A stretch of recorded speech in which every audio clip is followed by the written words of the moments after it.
I want to show y'all a powerful trick to improve your visualizations, which is supported by Neville Goddard, by Frederick Dotson, the author of this book.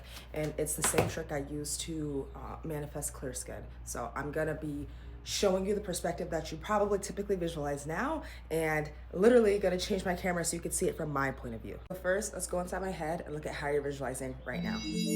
So let's say you're visualizing your dream house, you're manifesting your dream house. You probably visualize yourself in your house doing just mundane tasks like this, or maybe things more exciting, whatever floats your boat. But seeing yourself from a third person point of view like this, which is great. I do this. There's no right or wrong way to visualize. But what I'm showing you is this additional perspective where you step into yourself, project your consciousness literally into yourself, and look at the things that you're doing from a first person point of view. You don't look at yourself in your day-to-day life. You are yourself. So try doing that when you're visualizing. And if you say like, well, how did you do this for clear skin? Because you can't see your own face. You can't see your own skin. How do you see yourself in real life right now? You look in a mirror. So when you visualize, literally visualize yourself looking in a mirror. This works for weight loss, anything involving self. The one real challenge you may face when trying to visualize from first person is when you're visualizing other people, right? Because I already shared that I've been manifesting a best friend, a friend group, and a significant other.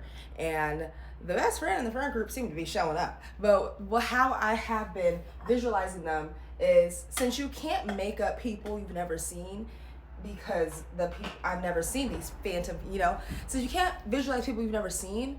It can be hard to picture new faces, and you might unintentionally be visualizing old faces you may not be wanting to visualize. So I'll look at like features. So I'm so dead ass. When I'm looking at when I'm visualizing my man, you know what I mean? I'll see like, it'll be like proud family. Like I'll see this part of him, or like we'll be walking and I'll visualize like what does he look like from behind? Like what does his like just like general stature look like? Or I'll see like this part of him, you know what I mean? I don't see his whole face at once, because you can't make up a face. At least that's what I was told. And I don't really feel like you can make up a face. If you've seen someone like just in passing or whatever, you may not remember seeing them, and your brain may still be able to picture them, and then you may think you made them up, but really you've seen them at some point in real life. Like I'm pretty sure we can't see people that can't visualize people we've never seen.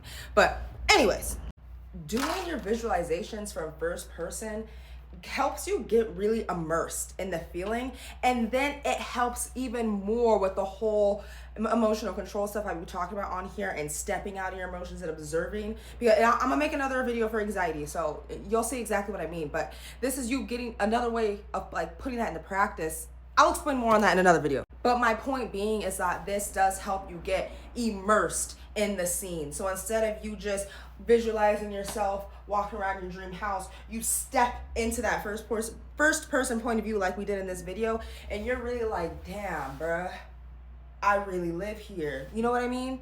I was doing that well before I even really learned about it. I was doing that, like I said, for my skin. Every time I would be in the shower, right, I would visualize my skin being back to what it was, and I would visualize a mirror in the shower, like in my dream shower, and looking into that and looking at myself. And as I move my head in here in the 3D in my head, I'm watching myself in this mirror. And there was one time I spent so much time immersed in that when I opened my eyes, I was shocked a little for a minute that there wasn't an actual mirror there. I was like, oh yeah, that was all in my head. And you have to realize, as it's saying in this book and Neville and stuff, like these visualizations that you're stepping into are not just made up stuff in your head. Like if you're really about this, you really got to come to an understanding that what you're visualizing is real.